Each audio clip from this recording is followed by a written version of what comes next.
business. Yeah, I have to rein you in sometimes. Well, it doesn't stop us laughing at it. It doesn't stop us having an opinion on what's going on. Yeah. And it certainly will not stop us reflecting what you think. Weekdays from 6 to 9:30 on GB News.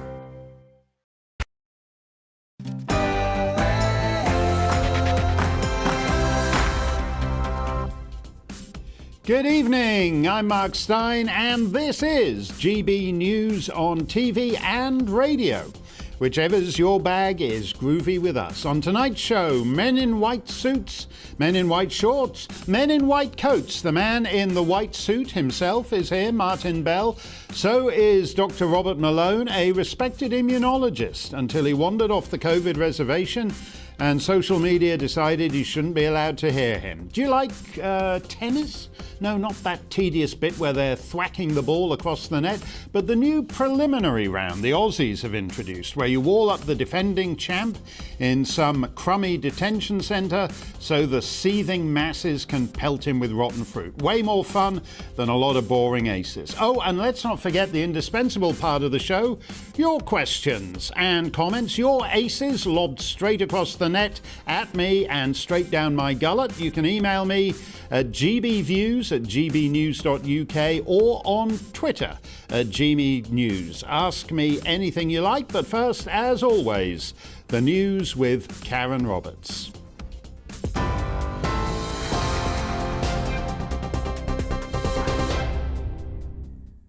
Thank you, Mark. These are the headlines. The Health Secretary, Sajid Javid, is warning that 70% of patients in intensive care with COVID are unvaccinated. It says 200 troops are being deployed to London hospitals as NHS staff absences rose 59% in a week due to isolation. A further 150 soldiers will support the North West Ambulance Service. Bupa's former Chief Medical Officer, Andrew Vallance-Owen, has told GB News the move is positive for the NHS. People should be reassured that we've had the sense to bring the army in. We saw during the crisis last year that the Nightingale hospitals were almost built and staffed by the army, and they did a brilliant job. Labour MP Jack Dromey has died suddenly at his flat in Birmingham, aged 73. It's understood he died of natural causes. The Labour Party has issued a statement on behalf of his family and his wife, who is long-serving Labour MP Harriet Harman, saying he'd been a dedicated MP for Birmingham Erdington since 2010 and will be greatly missed. Downing Street says England's new relaxed travel rules won't affect the country's ability to detect COVID variants. Travellers no longer need to take a pre-departure COVID test before returning to England from today, but they must do a lateral flow test when they arrive. Industry expert Paul Charles told GB News that previous travel restrictions were not effective.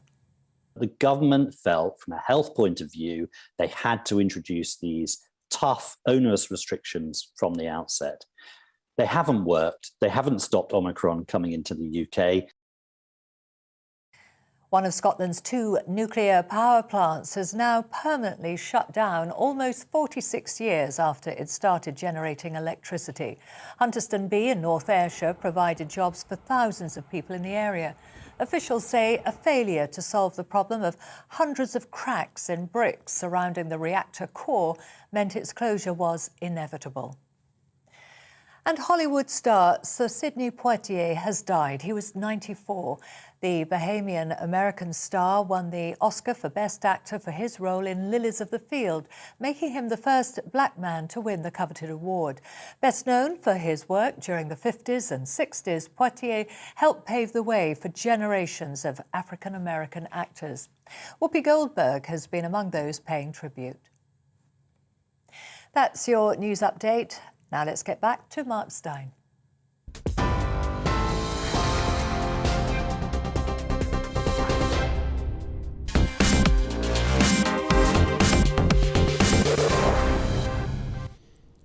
If If you're viewing or listening in Serbia, happy Christmas to you. January 7th is Christmas Day in the Serbian Orthodox Church, and the most famous Serb on the planet is spending his Christmas in a lousy Australian detention facility.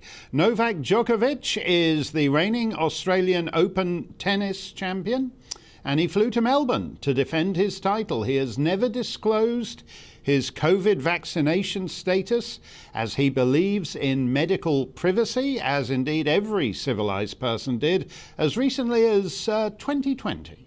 But two independent panels of Australian medical professionals assessed Djokovic, and the Australian tennis authorities let him know he'd been granted a medical exemption. As many of you will be aware, even before COVID, flying to Melbourne was not like flying to Stockholm or to Milan. You need to go to an Australian government website and get permission to enter the country before you can board the plane. Mr. Djokovic did all that and then landed in Melbourne to find that the Australian Border Force did not regard his medical exemption as exempting him. So he's been banged up in some detention resort pending deportation.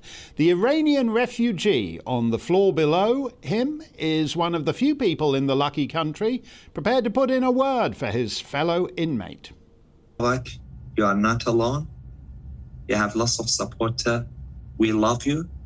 We want to see you succeed, and we want to see you a first world man in tennis. Wish you all luck and wish you freedom, like how we wish for ourselves.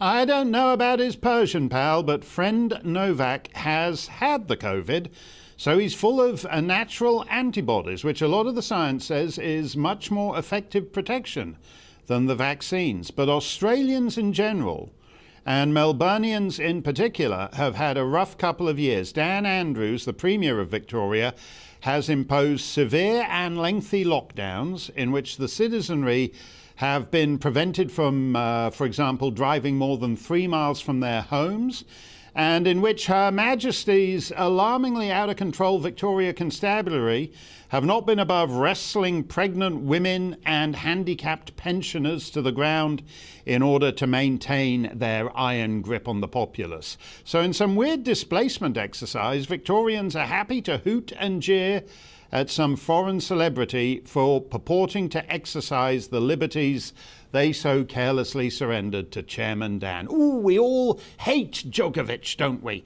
The Melburnian telepresenter and alleged comedian Peter Helliar tweeted, "Margaret Court relieved she won't be the most unpopular person at Rod Laver Arena this year." Mrs. Court is the 11 times Aussie Open Ladies Champion, 3-time Wimbledon winner, the greatest female player of all time, at least until Djokovic transitions, which would be a smart move right now.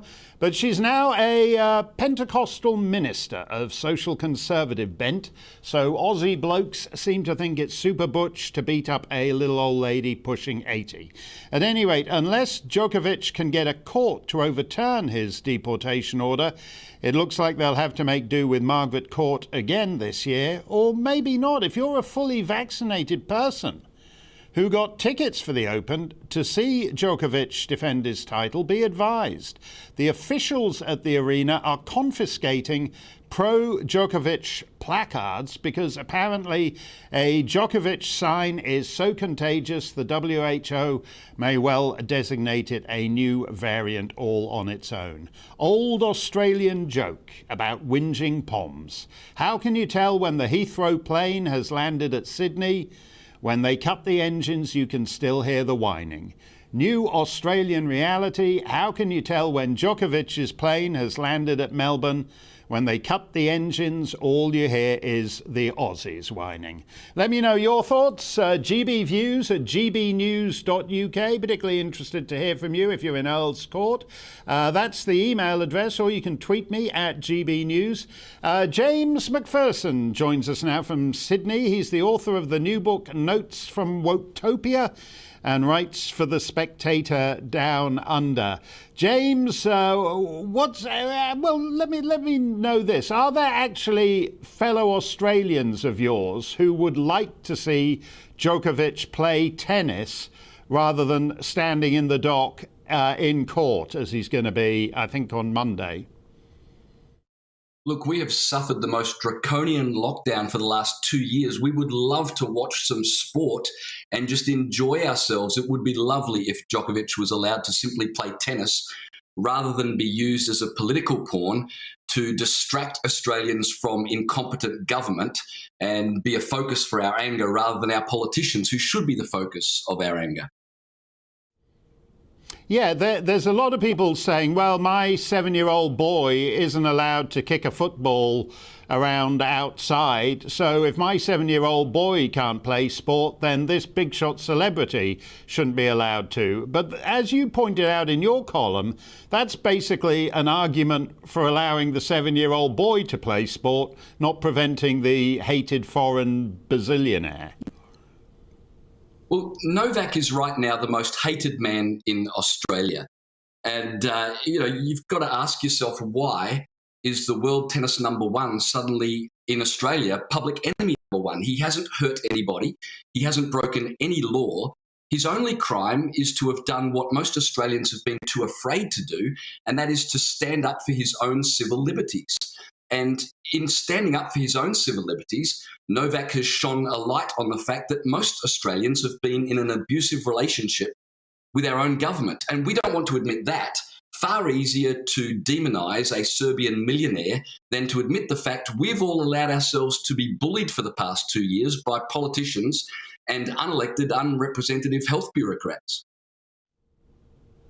Yeah, why is it that because to people outside Australia, you've been basically cut off from the world, cut off to expat Australians as well as anybody else. I think it's the longest period of time this century that's gone without me visiting Australia, which I miss terribly. Everyone loves Australia, and yet Australia, viewed from the outside world, seems to have taken to COVID lockdown with an enthusiasm unseen anywhere else in the free world. What is it that Australians like about Chairman Dan in the last 2 years? It's like the booster shots have gone to our brain and turned us collectively insane, Mark. I think people are expecting the government to do everything for them, and now we want the government to keep us safe, even if that means wrapping us in a doona and locking us in our homes. That's now the expectation. Governments have to provide everything for us. And I think we've been on this trajectory for a while where we've been expecting the government to take care of every aspect of life. And now we even expect the government to ensure that we are at zero risk from ever being, hit with the flu. Yeah, it's a bizarre thing, but it's also been accompanied, at least in Victoria, and I get emails from Sydney by saying, oh, we're not all the Northern Territory where they've got the camps, and we're not all Victoria where you can't go more than 3 miles from your flat and all that, and I get all that, but the Victoria stuff in particular has been accompanied by these videos of the Victoria Constabulary doing, I've seen absolutely ones where a handicapped elderly person is basically yanked up off the park bench and told she's been sitting there too long and she's got to go home. She's been moved on by the coppers. Why has that not gained any more salience in the media? Because they're not behaving like Australian policemen behaved 3 years ago. No, you're quite right. And it's remarkable that, by and large, the public have cheered on this behaviour from police. And I think, to be honest, our political class and our mainstream media have demonised the unvaccinated. They have created an idea where if everyone was just vaccinated, we would have no problems. But it's those who are not being vaccinated, they are causing all the problems. And therefore, any action taken is okay if it's against those people. And it's a very cynical game that our politicians and our media have played in demonising one section of the community and making them responsible for all the ills that have befallen us over the past 2 years. And the public have bought into it. And I think it's the most primal aspect of human nature, isn't it? We all like to find a scapegoat who we can demonise for all of our problems, whether real or imagined. Yeah, it's actually an almost textbook example of George Orwell's 2-Minute Hate out of 1984, where an oppressed population is encouraged to direct its hatred and loathing, not at the state that's done this to them, but at some figure who is put up on the screen just so they can all boo him. And actually, Australians seem to be enjoying it, and it would appear to be rather more popular than the actual tennis is going to be. So I gather now there's a couple of other players that have been denied their exemption and who have been ordered to be deported. So you may actually have enough to have a 2-minute hate every Friday for the next month or so, and you can forget about bothering to have any people in white shorts thwacking a ball about, and they can just hate on the designated hater. I think the genius that you're not recognising here is that we haven't had a local tennis player win our own tournament in many, many years. So perhaps this is our best chance if we can just deport all the foreign players. For the first time in decades, maybe an Aussie will finally win the Open. Yeah, maybe actually Margaret Court will be. She'll be the only player. If you get rid of all the foreigners, and we can put dear old Margaret Court back on there, and to the horror of all those people who want to hate Margaret Court, she'll win the 2022 title, ladies' title, men's title. It doesn't matter. That is actually a brilliant suggestion there, James. Do you think? Let me just ask you this finally. This has been going on for 2 years now. And I can understand people lockdown is quite novel in the way that, you know, a power outage in New York City is novel if it happens and you have one night in the dark. But if you have 2 years of this, the novelty wears off pretty quickly. How much longer do you think your great nation is going to put up with all this? It's a funny question, Mark, because I keep thinking any moment now, people are going to say enough is enough.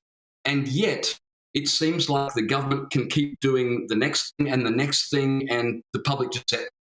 So in answer to your question, I don't know, but I despair for the direction of our country. And there seems to be no end to this. And there seems to be not yet the public willingness to say that's enough, no further. I see this continuing for quite some time yet, sadly. That's depressing to hear, but stay on this stuff, James. That's a cracker of a column he wrote. It's in the Australian Spectator at spectator.com.au, and we shall see how Mr. Djokovic's court appearance goes next week down under. Thank you very much for joining us. What's your take on all this, especially if you're a Margaret Court fan and you'd like her to win a 12th Aussie Open title? You can email me, gbviews@gbnews.uk. Also, Stump the Steyn. You can ask me anything you want. That's coming up too. Twitter me @GBNews. Also coming up, another COVID leper, Dr. Robert Malone. And later, ex-BBC, ex-MP Martin Bell. Don't touch that dial. All straight ahead on GB News. It's time to remind ourselves there's always another winter. Canary Islands sponsors the weather. Hello, it's looking rather changeable across the UK through this weekend with some heavy rain and some strong winds for many parts on Saturday. Sunshine and showers though by Sunday, and temperatures will be a little bit higher than they have been of late. If we look at the pressure pattern then, you can see the reason why. This frontal system will continue to spread in from the west over the next 24 hours, bringing that heavy rain and strong winds. But ahead of it, some quite cold air in place across the UK. So as we see rain clearing eastern parts, a real risk of some icy patches across parts of England with a warning of force for that. But cloud will thicken as we head through the night as rain spreads its way eastward. Some of that rain could be quite heavy, and we could see a spell of snow across high ground in northern England and Scotland for a time once again. It'll still be cold in the east, but further towards the west, those temperatures will lift through the night, so turning noticeably milder as we head through the early hours of Saturday morning. So we get off to a rather wet start on Saturday morning, a really quite disappointing start to the weekend, really. Some quite heavy rain around, still some snow across higher ground of Scotland for a time, and particularly heavy rain across south Wales and southwest England through the day, and still those strong winds accompany that rain as well. Now, gradually that will clear the southeast later on in the day, and behind it, brighter, sunnier sky. Still a rash of showers though, and again wintry across parts of the north, and still staying windy with gales towards the southwest. A milder day though, like I said. Now, through the rest of Saturday into the evening and overnight, still a mixture then by this point of clear spells and showers. Some of the showers again could be quite heavy, particularly towards the north and the west. Still wintry over higher ground in particular, but in those clear skies with that cold air in place once again, it will turn chilly. Temperatures in towns and cities probably hovering just above freezing, but colder than that in the countryside. So again, we could see some frost and ice around. So as we start Sunday morning, then generally a brighter start to the day compared to Saturday morning. Some sunshine first thing. Still, though, some showers towards the north and the west. Again, wintry in places. Through the day, some of those showers will start to feed their way eastwards, and we could see a more organised band of rain and hill snow through the afternoon. Temperatures a little bit lower than they will be on Saturday. I think feeling chilly if you're in those showers. Quick look ahead to the early part of next week. Then a lot of cloud around, some patchy rain in places, but gradually turning drier through the week and staying mild. Canary Islands sponsors the weather.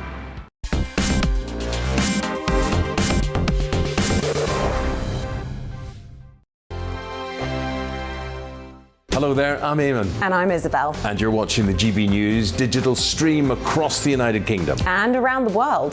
If you're here in the UK, you can also watch us on your TV screen. GB News is Freeview channel 236. On Sky, we're channel 515. 626 on Virgin Media. Just remember, you might need to retune your TV to watch the channel. Yeah, and if you are doing that, find out more about retuning by going to gbnews.uk. Join my show Farage, 7 p.m. till 8 p.m. Monday through Thursday, and there you will get opinion, analysis, debate, and I'll cover stories that nobody else dares to touch. And then for the last 15 minutes, talking pints. We're over a drink. We have a civilized conversation with someone. We very often disagree, but we do it in a grown-up way. Come and join me on Farage.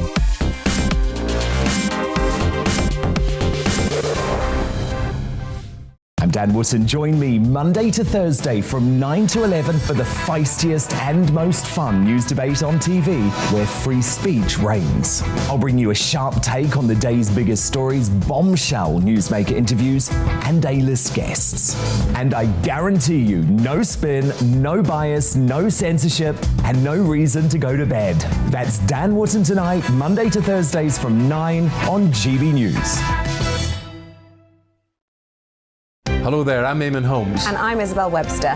And we hope you can join us for Breakfast with Eamon and Isabel. You make me laugh out loud, belly laugh. Is that important first thing in the morning? Yeah, absolutely. And there's me trying to be deadly serious.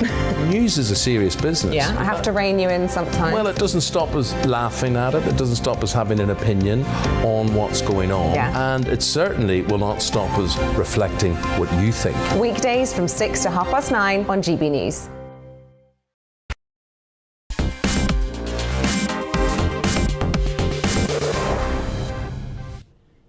Welcome back to the Mark Steyn Show on GB News. We're on TV and radio, so you can choose your delivery system. And unaccountably, some people prefer me in non-visual format, so check out GB News Radio. Let's get to your comments. Oh, look at this one. I didn't get a chance to send in yesterday during the show, says Frank, but Mark Steyn is a legend. I must insist he reads the above out tonight. Well, I'm terribly sorry, Frank, but we ran it by management, and they said no way are they going to let me read out that Mark Steyn is a legend. So you're out of luck there, Frank. The Harrisons say brilliant show, lots of hard-hitting issues, no bending to the woke agenda. You know, the reason GB News exists is because the most important decision any news organisation makes is in the selection of stories. And we like to give some focus here to stories that, for mysterious reasons, the fellows at the BBC and Sky News and these other places, they don't seem so eager to cover them. So that's why we're here, and that's why we're sticking around. Pat says, why should Djokovic be let in?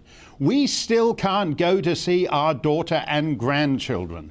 One rule for one and one for the rich and famous. Deport him. It's not quite like that, though, is it? Because the rich and famous are still carrying on. And by the rich and famous, I mean basically our political rulers. When you look at them at the G7 there, Joe Biden whips off his mask and he's all being kissy-kissy and non-social distanced with Mrs. Boris Johnson. The rulers are the ones who actually made the decision to make an example of this foreign celebrity. They're the ones, by the way, who issued him with the permission to land in Australia. That's the thing. If they wanted him to stay in Serbia, they didn't need to let him on the plane. And I'm sympathetic to you not being able to see your daughter and grandchildren. But that's why the solution isn't to ban even more people. It's for you to insist on your rights in that respect, and for your daughter and grandchildren to insist on them too. No sympathy for Novak, I'm afraid, says Andrew. He knew the strict rules and shouldn't be treated any differently because he's a wealthy sporting star. I live in Northern Ireland and am expected to show a COVID passport to go to a restaurant. Well, he did the paperwork. He did the paperwork back in Belgrade and got on and they said he was cleared to land. And then he gets there and they've changed the rules while he's in flight. So that's like you getting your COVID passport and hopping over to Scotland to go to a swanky restaurant there, and you're all cleared and you take off from George Best Airport, and then when you land in Scotland they say, sorry, we changed the rules while you were watching the in-flight movie, if indeed they have one, which is a whole other issue. But thank you for those. We'll have more later on. Don't forget to keep them coming in at gbviews@gbnews.uk. Dr. Robert Malone is a physician, an immunologist, and one of the pioneers of the mRNA technology that's enabled all these COVID vaccines. If you'd like to know more about him, well, he did a 3-hour interview with podcaster Joe Rogan. Unfortunately, YouTube just vaporized the thing, so good luck finding it. You may have to go to the so-called dark web. You could try Dr. Malone's Twitter account. Oh, no, sorry, that's been vaporized too. Twitter and YouTube are fabulous platforms if you're a brain-dead drone in lockstep agreement with the woke commissars. But if you're only in 98.3% agreement with the commissars, you won't last long on there. Dr. Malone joins me now, unless Ofcom decides to nuke the studio midway through. Dr. Malone, we were just talking about Australia there. Yes. And you've been gotten into trouble for this theory of mass formation psychosis, but actually Australia seems to be pretty much a textbook example of that, where there's an entire population that exists in a state of fever that the government has managed to direct against visiting tennis players rather than any grievances closer to home. So thanks for the opportunity and the shout out. And I just want to say this is I'm very grateful for the third opportunity to be on GB News, but I keep having this urge to go to the Canary Islands for some reason. It's inexplicable. In terms of you won't regret it if you do. Just say that. No doubt. There's worse. No doubt. There's worse places to be if you want to sit out the next 3 years of COVID lockdowns. One could go to Australia, for example, to play tennis. So I agree. Matthias and I were on a podcast the other day together with Peter McCullough, and speaking about the amazing things that happened after the Rogan podcast, when mass formation became a worldwide trending topic, and we got to watch Google editing the search results in real time by comparing them to what was going on DuckDuckGo. And so Matthias and I had a good laugh that he's probably gathered enough data over the last week to keep him and his graduate students going with validation of the mass formation psychosis or mass formation phenomena for the next 20 years. I think it sounded to me, as I was listening to the gentleman from Australia, just as you were saying, it sounded like a textbook case study. It's fascinating. Well, what is interesting is that there's COVID dissidents such as yourself, And there are the COVID commissars who are imposing all the rules and regulations, curfews in places that have, France at one point had a more extreme curfew than it did during the Second World War, imposed by the Nazis and the Vichy regime. But what remains sort of strangely inexplicable is why tens of millions of people who didn't have any of this stuff 2 years ago are apparently quite happy for it to go on indefinitely. What do you think? Is that mass formation, or is there some other explanation behind it all? I think it's important to keep in mind that you can have more than one thing happening at the same time. We certainly have a variety of agendas, and of course there's the famous statement, never let a good crisis go to waste. We have economic agendas going on here. We have political agendas going on here. Then we have your good friends over at the BBC, who I will be eternally grateful for, that's sarcasm, for the Trusted News Initiative, which you mentioned Orwell earlier, and bless your heart, here we are. But I do think that Matthias's model predicts that those that are within the mass formation bubble, that tribe that forms, will do anything to support it. And I was just off another podcast in Scotland just moments ago. We were talking about this and speaking about this phenomena of the triply jabbed that then get infected with Omicron and are merely grateful that they had been triple jabbed. They didn't criticize the failure of the vaccine, but rather were so grateful that they didn't have more severe symptoms without having any awareness of what they were saying and how they were reacting. This is precisely what Matthias predicted based on, it's not just him, but there's a whole host of scholarly work in this area. And looking back to the events around, for instance, Stalin's regime in the Gulag, when many of the Communist Party members willfully went to the Gulag, assuming that they had in fact somehow failed Joseph Stalin, and that it was just and proper that they would go off to have that experience and lose their lives. That this, once the mass formation occurs, anything can be done. People will sacrifice life, liberty, wealth, their children on the altar of the leader and the focal point of their hypnosis. At least this is what I'm taught by Matthias and his colleagues.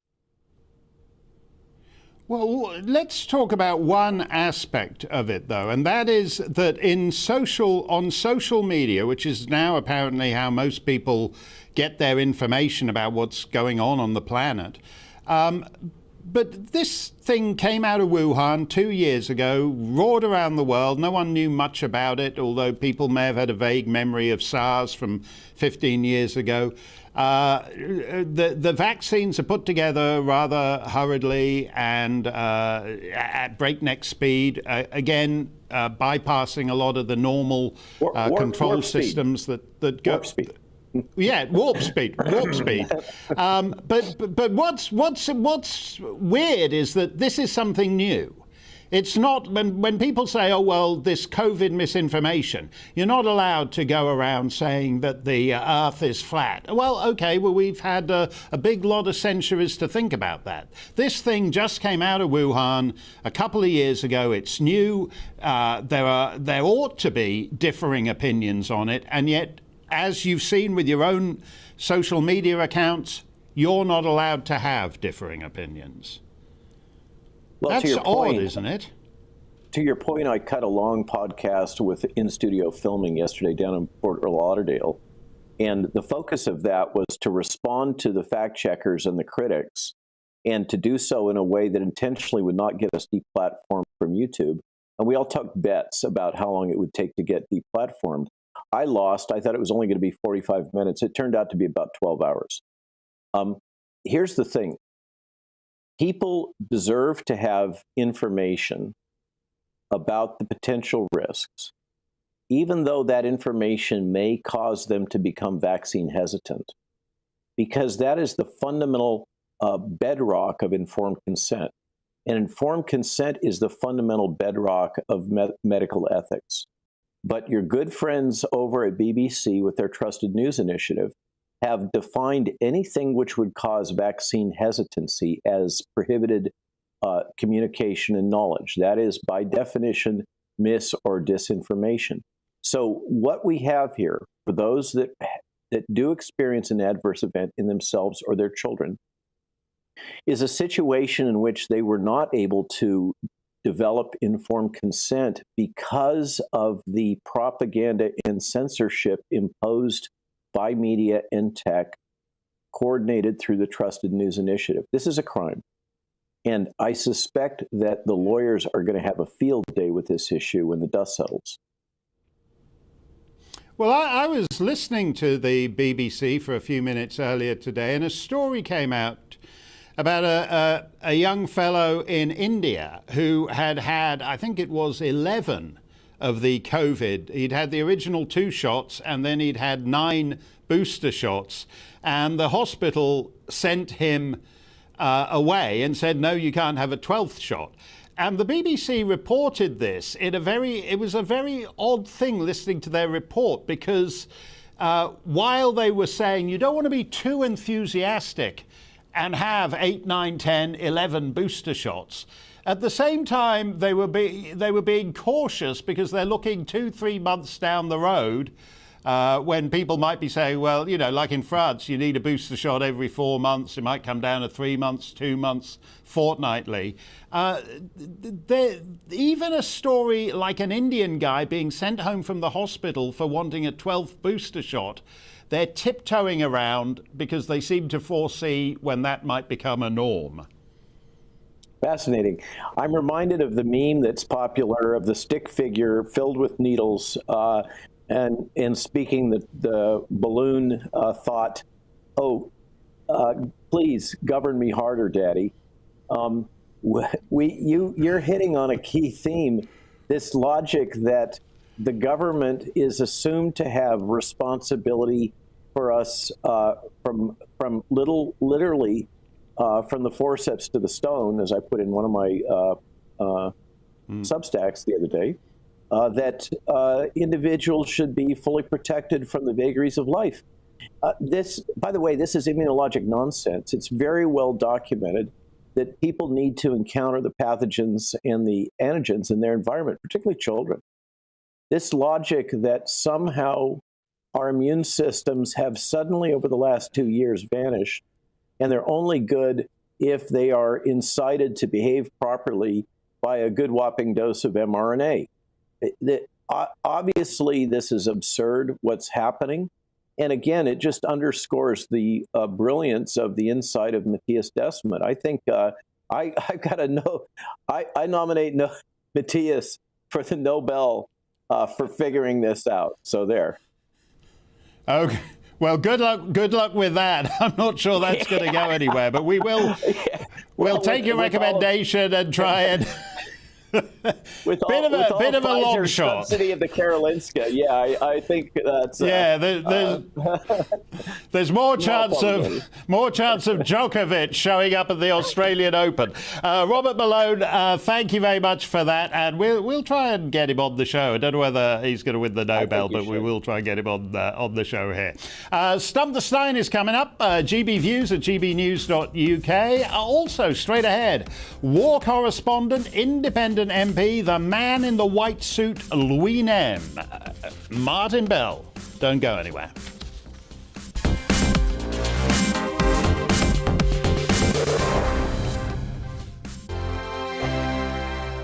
Hello there, I'm Eamon. And I'm Isabel. And you're watching the GB News digital stream across the United Kingdom. And around the world. If you're here in the UK, you can also watch us on your TV screen. GB News is Freeview channel 236. On Sky, we're channel 515. 626 on Virgin Media. Just remember, you might need to retune your TV to watch the channel. Yeah, and if you are doing that, find out more about retuning by going to gbnews.uk. Join my show Farage, 7 p.m. till 8 p.m. Monday through Thursday, and there you will get opinion, analysis, debate, and I'll cover stories that nobody else dares to touch. And then for the last 15 minutes, talking pints. We're over a drink. We have a civilized conversation with someone. We very often disagree, but we do it in a grown-up way. Come and join me on Farage.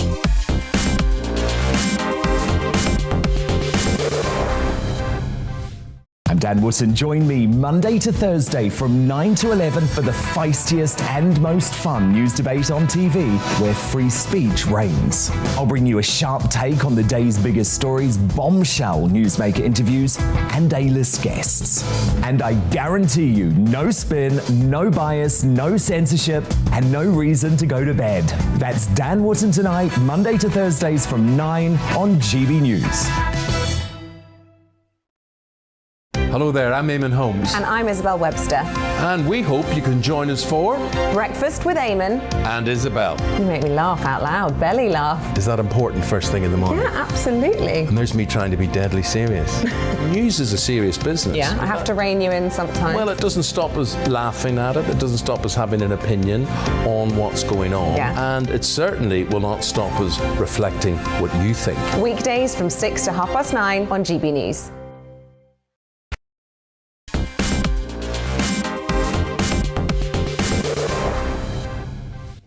Martin Bell belongs to the BBC's glorious day before yesterday, when, whatever one's suspicions about its political inclinations, it had an authority and a gravitas, a weight and a depth unrivaled across the planet. In his famously crumpled white suit, Martin reported wars and conflicts around the world, and then came home to get elected to Parliament as an independent anti-sleaze candidate. He knows almost every corner of the globe. If he'd been on the plane next to Novak Djokovic, they'd have done Balkan banter all the way over to Melbourne. So it's a pleasure to see him. And Martin, when you have a CV like yours, it's a bit like the Rolling Stones. There's a great temptation just to talk about the greatest hits. But you, in fact, are working on a new book right now. What's that all about? Mark, I'm 83 years old, and obviously I'm vulnerable to the plague. So a little bit constricted. I'm aware that a huge challenge is coming into the British monarchy as soon as the reign of our wonderful Queen is over. So I've been working on a book that is actually a defense of the institutional monarchy. It may be a bit ahead of its time, but I think it's the right time to do it. You're correct about that. This isn't one of those things then where you're writing about what Harry said to Wills about Princess Michael of Kent. You're actually interested in monarchy as an institution. That, though, does depend on the personality of the sovereign. Everyone in the latter years of Franz Josef's reign in Vienna, for example, had this, without ever stating it too explicitly, didn't think the whole thing would survive once he was gone. How do you feel the House of Windsor is looking right now?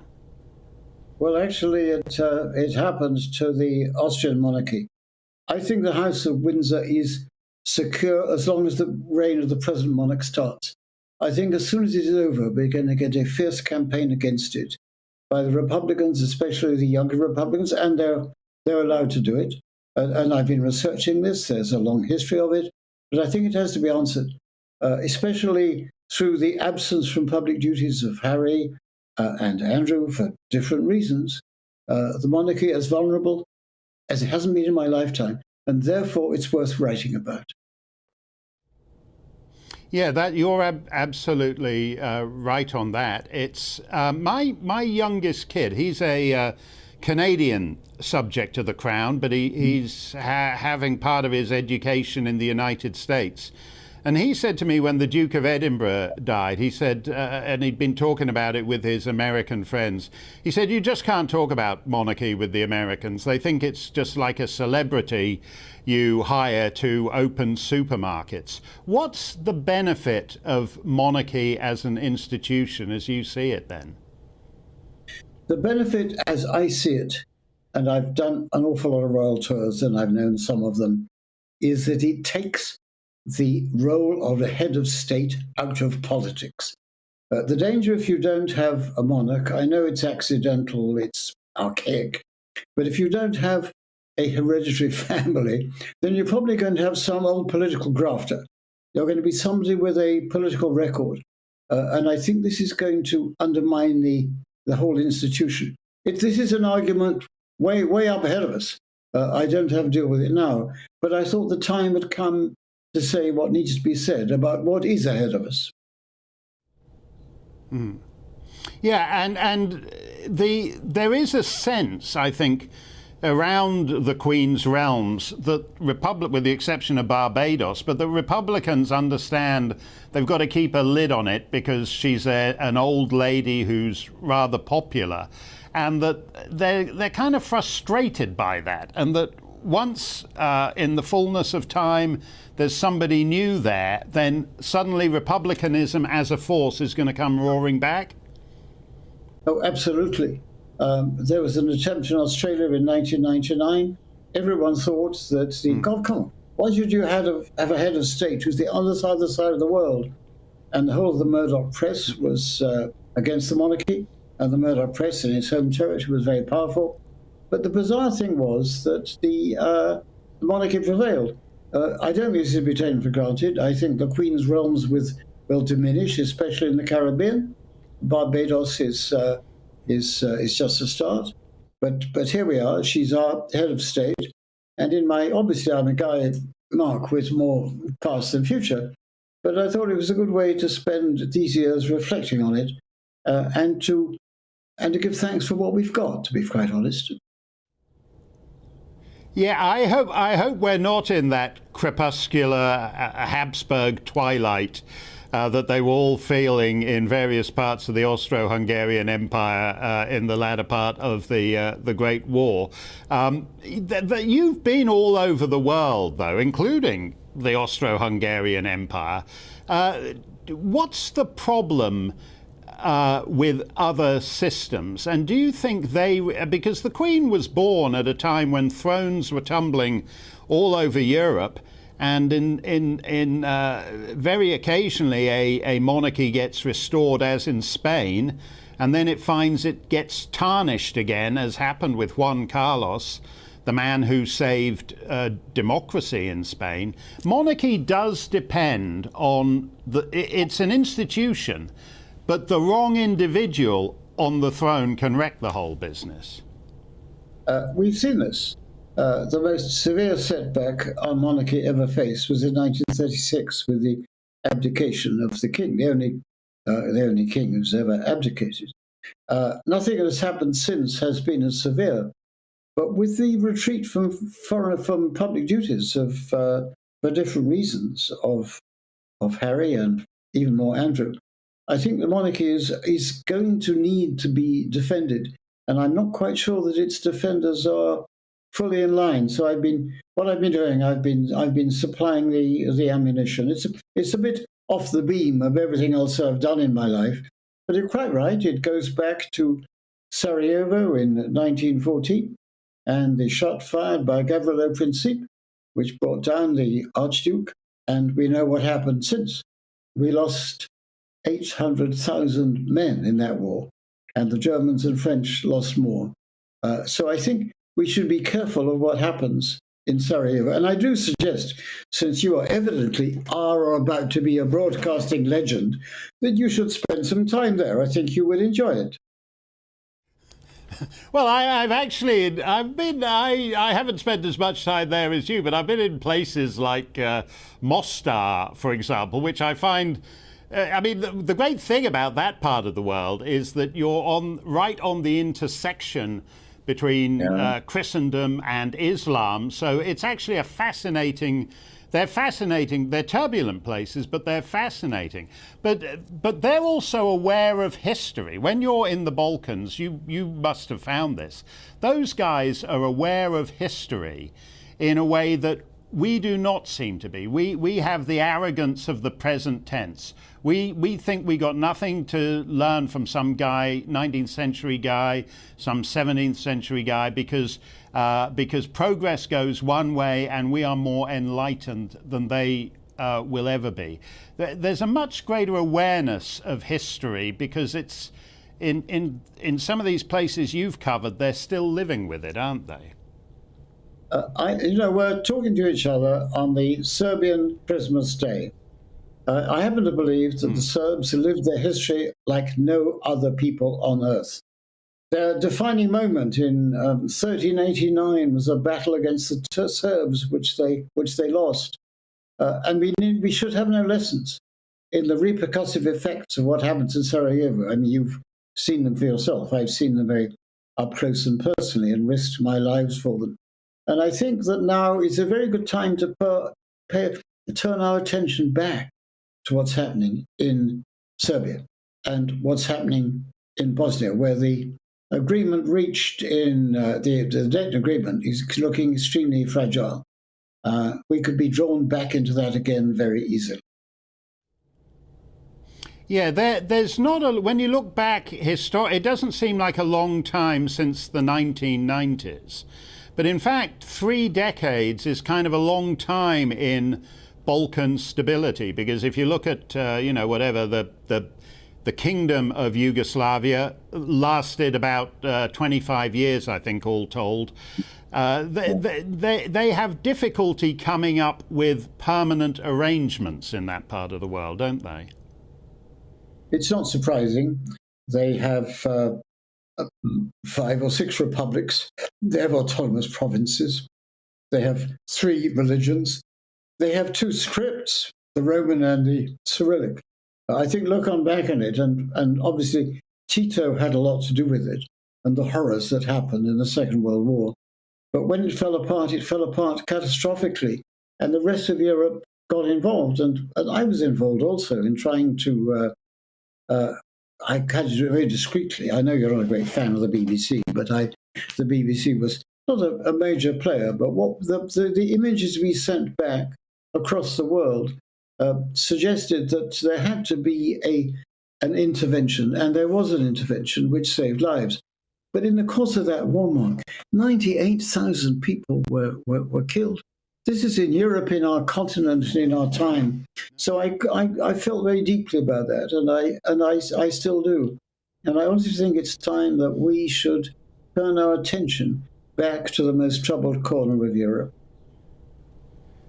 Well, there are interesting things happening. I mean, just to tie together your Balkan interests and your monarchical interests, in Montenegro, the rightful king now makes the same salary as the so-called president. They have a kind of strange new arrangement where both the king, the guy who would be king, and the president represent the country. It's a sort of unusual. It's a sort of unusual thing. But thank you very much, Martin Bell, and I look forward to that new book. As you say, it's just what's needed: a defence of monarchy as an institution. And we hope to have you back to talk about that when that comes out. Martin Bell, the man in the white suit, and still with new things to say. We have Stump the Steyn. Do you agree with influencer Molly May, this is the Love Island lady, that we all have the same 24 hours and that anyone can be successful despite their background if they work hard enough? You know, people, I've heard all this. You can be anything you want to be. Okay, well, I want to be the world's most fabulous ballet dancer. Oh, well, actually, that involves years of work and you've left it too late to start. So I don't actually agree with that. Why aren't we talking about where COVID came from in the first place? Says Sue. Oh, I don't have no arguments there. China lied to the world. It came out of the Wuhan Institute of Virology, whether that was an accident or something darker. But what we do know is that once it was out and about, they shut off domestic flights from Wuhan to the rest of China, but kept the international flights running and exported the COVID virus to almost every corner of the globe. I think there's a couple of islands in the Pacific it's not on, but it's at Antarctica. Yeah. If you're not talking about China, it's you got to stick it to China, and I'd be in favor of reparations for China. Instead, they're the only country that has economically boomed since the COVID. What was Sidney Poitier's best film, in your opinion? I think it'd have to be the Call Me Mr. Tibbs one. Call me Mr. Tibbs. Boris Johnson said we should disregard info other than from government sources and called it mumbo jumbo, says Dave. Who do you think spouts more mumbo jumbo, social media or the government? I have sat in an Italian restaurant round the corner from the Spectator with Boris Johnson, and my mumbo jumbo meter was going off the end of the scale there. The old Boris would never have let those words emerge from his mouth, even if he had thought them, even if they had risen unbidden in his gullet. He would have suppressed them. There's government mumbo jumbo and there's private sector mumbo jumbo. And my advice is take the private sector mumbo jumbo every time. Okay. That is going to do it from me. I'm going to be back Monday if you're just gagging for another hour of this stuff, but it will be 60 minutes later at 8 p.m, which is just about right now. Meanwhile, the good news is you're in the best of hands for the next 60 minutes because the fabulous Alistair Stewart follows the weather. Have a spiffy weekend. Stay safe, stay free. I'll see you Monday at 8 o'clock. It's time to remind ourselves there's always another winter. Canary Islands sponsors the weather. Hello, it's looking rather changeable across the UK through this weekend with some heavy rain and some strong winds for many parts on Saturday. Sunshine and showers though by Sunday, and temperatures will be a little bit higher than they have been of late. If we look at the pressure pattern then, you can see the reason why. This frontal system will continue to spread in from the west over the next 24 hours, bringing that heavy rain and strong winds. But ahead of it, some quite cold air in place across the UK. So as we see rain clearing eastern parts, a real risk of some icy patches across parts of England with a warning of force for that. But cloud will thicken as we head through the night as rain spreads its way eastward. Some of that rain could be quite heavy, and we could see a spell of snow across high ground in northern England and Scotland for a time once again. It'll still be cold in the east, but further towards the west, those temperatures will lift through the night, so turning noticeably milder as we head through the early hours of Saturday morning. So we get off to a rather wet start on Saturday morning, a really quite disappointing start to the weekend really. Some quite heavy rain around, still some snow across high ground of Scotland for a time, and particularly heavy rain across South Wales and South